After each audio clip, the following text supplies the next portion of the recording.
大家好，我是刘毅。京酱肉丝，这是一道在饭店点击率特别高的菜，很多朋友都喜欢吃。但是自己在家总感觉做不好，其实是有一些小技巧的。今天就和大家分享京酱肉丝的家常做法。像这样做出来，酱香浓郁，嫩滑不柴。过年了，餐桌上做上这么一盘，特别的受欢迎。喜欢的朋友可以试试。首先来准备一块猪里脊肉，再来准备一些豆皮或者是薄的面饼。接着把豆皮放入一个大点的盆中，倒入开水先浸泡上，这样不仅可以去除一些豆腥味，而且吃起来口感还会更好一些。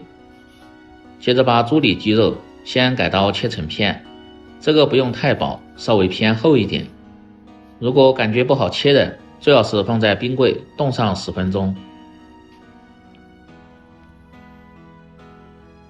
切肉丝大家一定要看一下，一定要顺着这个纹路切，这样炒出的肉丝才不会碎。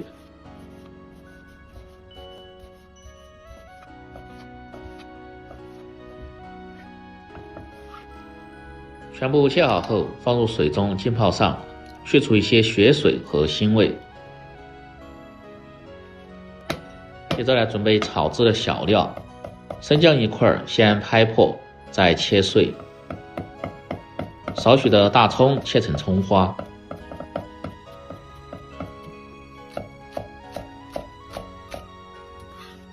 切好后装入小盆中。再来准备少许的生姜和大葱，一定要先拍破，再剁碎。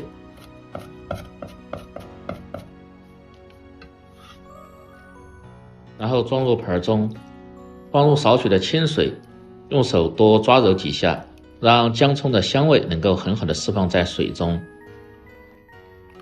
再把浸泡过的豆皮清洗一下，捞出控干水分。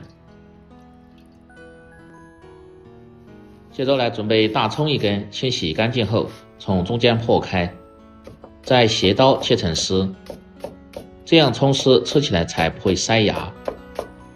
这个一定要多一点，这也是京酱肉丝味道的灵魂，吃起来香味特别浓郁。没有大葱的，放上一些小葱或者是洋葱都可以。接着把豆皮改刀切成大小均匀的块儿，当然最好是用现烙的面饼，吃起来口感最好。全部切好后和葱丝放在一起，接着来调关键的酱汁。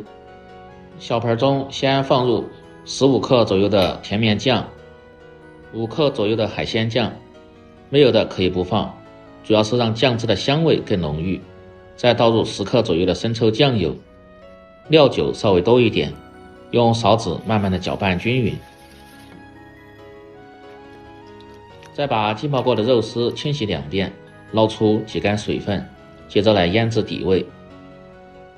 放入少许的食盐，少许的胡椒粉，料酒稍微多一点，再倒入少许的老抽，主要是给肉丝上颜色。再放入姜葱汁，这个一定要分3次慢慢的放入，主要是让肉丝吸足水分，口感吃起来才鲜嫩。所以炒出的肉丝口感好不好，腌制这一步是非常关键的。姜葱汁不仅能够很好的增香和去腥，而且让肉丝吸足水分后，口感吃起来特别的好。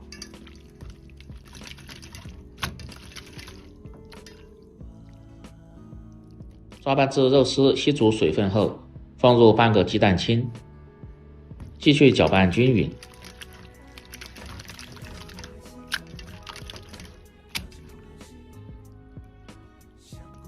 再次搅拌至起黏后，放入20克左右的玉米淀粉，这个粉切记不要太多，要不然肉丝吃起来容易偏硬。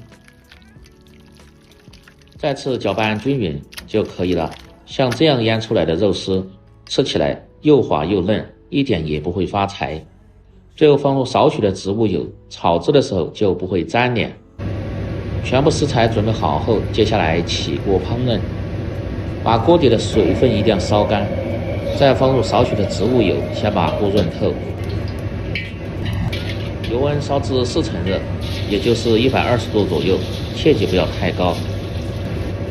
接着下入腌好的肉丝，用勺子快速的推动，把肉丝炒散，炒至刚好并行就可以，然后捞出来。这时候的肉丝大概是7成熟。接着锅中放入10克左右的香油，再倒入切好的姜葱，炒出香味。放入香油主要是让酱的香味更浓郁一些。姜葱炒出香味后，再放入10克左右的白糖。这个菜的口味吃起来是酱香微甜，糖的量可以根据个人的口味而定。这个白糖一定要通过炒制，炒到微红的状态，这样比直接放入的吃起来更香。接着再倒入调好的酱汁，继续保持小火，用勺子向一个方向快速的推动。这个时间可以稍微炒长一点，一定要把酱的香味炒出来。火候切记不要太大，炒至酱汁亮油后，再放入15克左右的清水，继续搅动几下，把酱汁再次炒至粘稠后，接着倒入炒过的肉丝。这时候一定要开大火翻炒，让酱汁能够很好的吸收进肉丝里边。炒至汁干亮油后，即可关火出锅。把切好的葱丝放一多半在盘的底部，再盛入炒好的肉丝。盛完后还可以撒上一些炒熟的白芝麻，这个主要是丰富口感。再把剩下的葱丝放在表面，最后再放入切好的豆皮。如果吃起来感觉偏腻的，这里边还可以切上一些黄瓜丝、胡萝卜丝或者是香菜，吃起来口感就特别的丰富了。